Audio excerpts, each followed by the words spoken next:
दोस्तों, सरस्वत एकेडमी के इस ऑनलाइन प्लेटफॉर्म पे एक बार फिर आपका स्वागत है। आज का जो हमारा टॉपिक है वो है kinetic energy of A system of particles या कण निकाय की गतिज ऊर्जा। अब आज के लेक्चर में हम क्या क्या डिस्कस करेंगे, पहले हम वो बात करेंगे।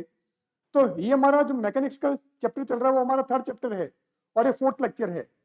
और आज का जो टॉपिक है उसका क्या नाम है? Kinetic energy of A system of particles.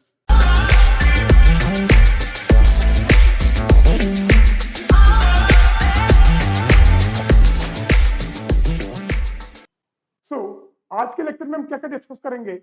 First हमारा टॉपिक होगा मोशन ऑफ सेंटर ऑफ मास, ये द्रव्यमान केंद्र की गति। अब अगर आपका सेंटर ऑफ मास ये द्रव्यमान केंद्र गति करता है तो उस केस में उसका वेग क्या होगा, वेलोसिटी क्या होगी, एंड एक्सेलरेशन ये त्वरण क्या होगा, वो भी हम डिस्कस करेंगे। सेकंड हमारा टॉपिक होगा वो होगा centre of mass frame of reference या द्रव्यमान केंद्र निर्देश तंत्र, जिसको हम सी फ्रेम भी कहते हैं। ये क्या होता है इसको डिस्कस करेंगे। और आज का हमारा जो लास्ट टॉपिक होगा वो होगा kinetic energy of A system of particles या कण निकाय की गतिज ऊर्जा। तो ये तीनों टॉपिक आज हमको डिस्कस करने हैं। नाउ आज का हमारा जो नेक्स्ट टॉपिक है वो क्या है? वो हमारा है kinetic energy of system of particle ये कण निकाय की गतिज ऊर्जा। अब हमारे पास में सिस्टम ऑफ पार्टिकल है, अगर आपको उसकी काइनेटिक एनर्जी निकालनी है, गतिज ऊर्जा निकालनी है, तो वो कैसे निकालोगे वो हम ले लेते हैं। तो kinetic energy of A system of particle ये कण निकाय की गतिज ऊर्जा। अब उसकी बात करते हैं वो कैसे निकलेगा।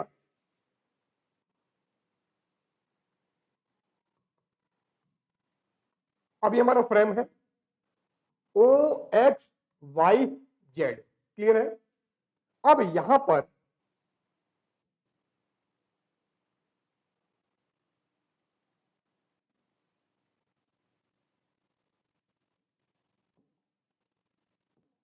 ये हमारा कोई कण है, ये हमारा पार्टिकल है।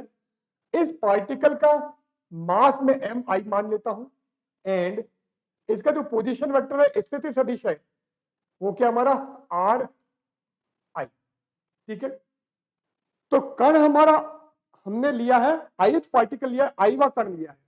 आई वे कण का द्रव्यमान हमारा एम आई है और उसका स्थिति सदिश पोजीशन वेक्टर क्या है आर आई। अब अगर इसका ये हमारा क्या सेंटर ऑफ मास है, तो ये जो हमारा सेंटर ऑफ मास है ये ले लिया और इस सेंटर ऑफ मास का पोजीशन वेक्टर स्थिति सदिश हम आरसी मान लेते हैं, क्लियर है। तो द्रव्यमान केंद्र का स्थिति सदिश तो आरसीएम और आई वा कण जिसका द्रव्यमान एम आई है उसका स्थिति सदिश हमने आर आई मान लिया। अब यहां पर इस आई वे कण का द्रव्यमान केंद्र के सापेक्ष स्थिति सदिश में मान लेता हूं R I dash. R I dash क्या है? R I dash is the position vector of I H particle with respect to centre of mass. I वे कण का द्रव्यमान केंद्र के सापेक्ष स्थिति सदिश हमारा आर आई डैश है। नाउ अगर हमको आई वे कण की गतिज ऊर्जा निकालनी है, क्या निकालनी है? Kinetic energy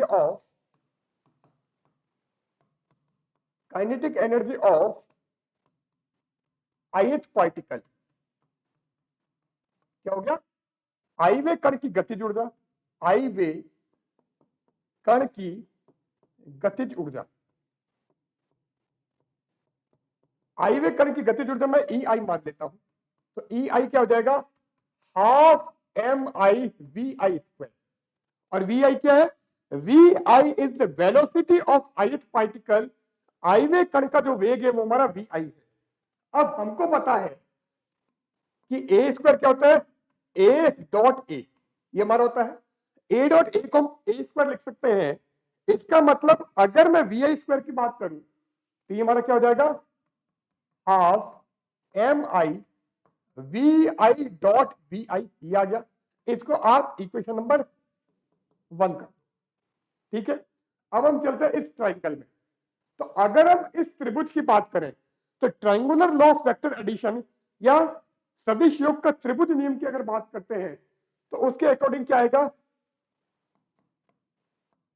from triangular law of vector addition. क्या मतलब हुआ,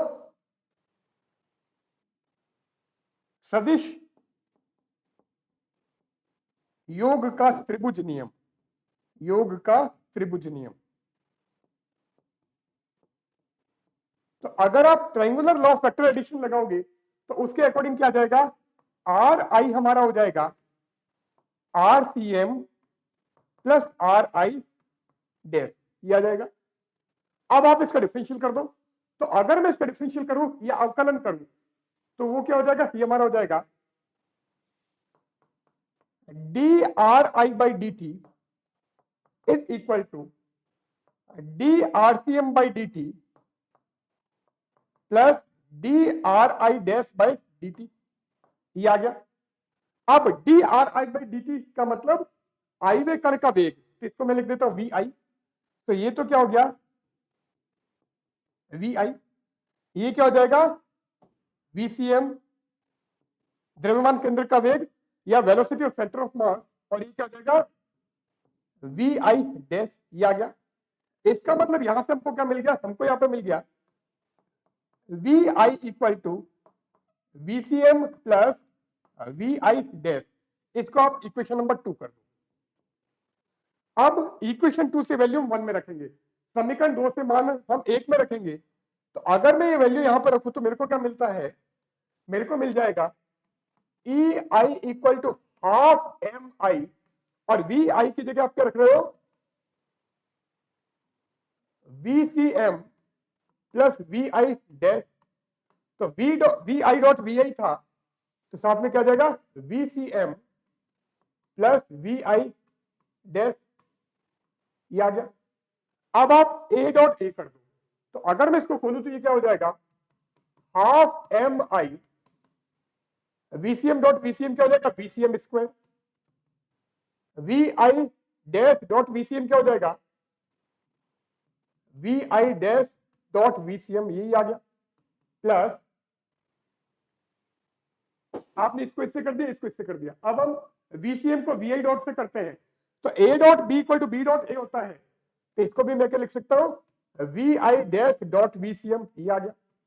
प्लस लास्ट में क्या करना है वी आई डैश को वी आई डैश से करना है, तो V I dash dot V I dash, तो ये क्या हो जाएगा वी आई डैश का स्क्वायर, ये आ गया। अब आप हाफ एम आई को अंदर मल्टीप्लाई कर दो, तो ई आई हमारा हो गया, या टोटली कर देता हूं, total kinetic energy of system. अभी हमने आईवे कण की गतिज ऊर्जा निकाली थी, अब हम निकाय की कुल गतिज ऊर्जा की बात कर रहे हैं। निकाय की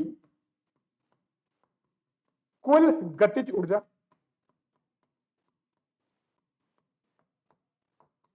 अब निकाय की अगर आपको कुल गतिज ऊर्जा लेनी है तो वो क्या हो जाएगी, वो हमारी हो जाएगी E is equal to sigma I equal to 1 to N E I, ये हो जाएगा। तो आपको सब क्या आ गया सिग्मा एम आई लगाना, सॉरी सिग्मा आई लगाना है, तो ये क्या हो जाएगा sigma I half M I BCM square plus sigma आई, अब यहां पर ये हाफ, ये एक्चुअल में ये कितना हो जाएगा, ये हमारा हो जाएगा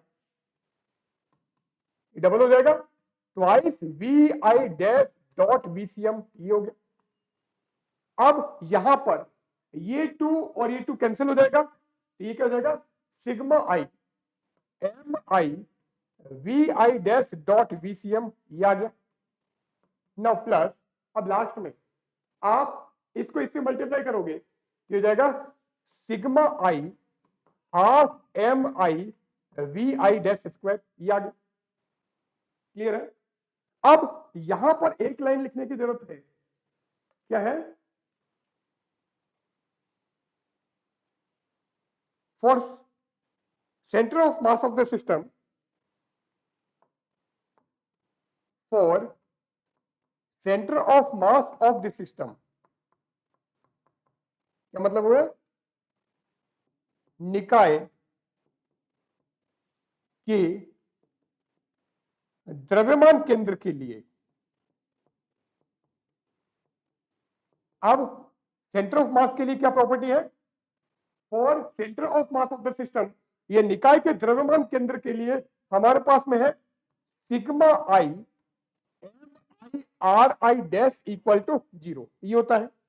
तो अगर ये 0 है, तो अगर मैं इसका डिफरेंशियल करूं तो डिफरेंशियल क्या आ जाएगा?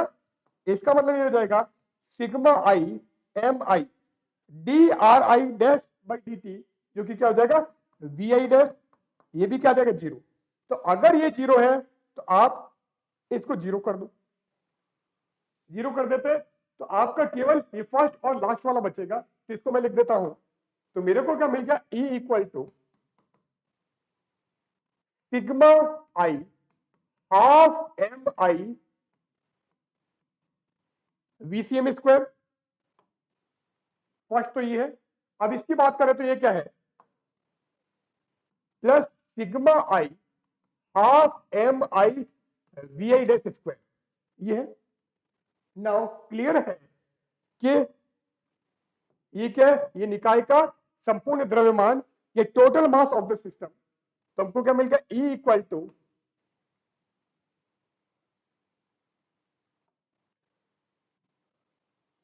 थोड़ा सा करेक्ट कर देता हूं मैं, ये आपका m है, ये क्या गया? Half M C square, half M VCM square. तो ये तो क्या हो गया? This is kinetic energy of centre of mass. क्या आ गया? ये हमारा क्या है? द्रव्यमान केंद्र की गतिज ऊर्जा, द्रव्यमान केंद्र की गतिज ऊर्जा, ये तो ये है। अब ये क्या बचा उसकी बात करें, और साथ में क्या हमारे पास में? Plus sigma I half M I V I dash square. अब वी आई डैश क्या था? वी आई डैश हमारे आईवे कण का वेग था, किसके रेस्पेक्ट में? सेंटर ऑफ मास के रेस्पेक्ट में। इसका मतलब ये क्या है? कणों की द्रव्यमान केंद्र के सापेक्ष गतिज ऊर्जा। इसको भी मैं लिख देता हूं, ये क्या है? ये हमारा है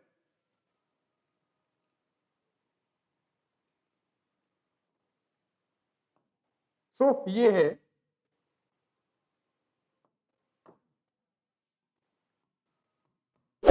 total kinetic energy of system of particles with respect to centre of मास। हिंदी में लिख देते हैं, ये क्या है? ये हमारे है द्रव्यमान केंद्र के सापेक्ष,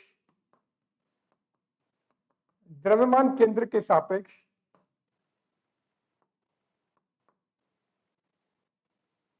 कण निकाय की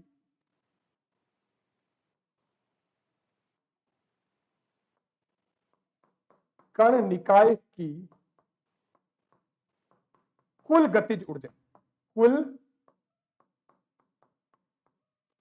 गतिज ऊर्जा, द्रव्यमान केंद्र के सापेक्ष कण निकाय की कुल गतिज ऊर्जा। ये हमारा क्या होगा? Kinetic energy of system of particles, ये कण निकाय की गतिज ऊर्जा। तो आज के लेक्चर में बस इतना ही। आज हमने kinetic energy of system of particle पढ़ा है, सी फ्रेम क्या होता है ये भी पढ़ा है, और साथ में हमने क्या है, अगर आपका सेंटर ऑफ मास मूव करता है तो उसकी वेलोसिटी क्या होगी, उसका एक्सेलरेशन क्या होगा, ये भी पढ़ा है। तो आज के लेक्चर में बस इतना ही। अगले लेक्चर में फिर मिलते हैं। अगर आपको ये सारे लेक्चर फुल मोड में चाहिए तो हमारा जो ऐप है सरस्वत एकेडमी, जिसका लिंक हमने डिस्क्रिप्शन बॉक्स में दे रखा है, वहां से आप डाउनलोड कर सकते हो। तो अगले लेक्चर में फिर मिलते हैं, तब तक के लिए गुड बाय।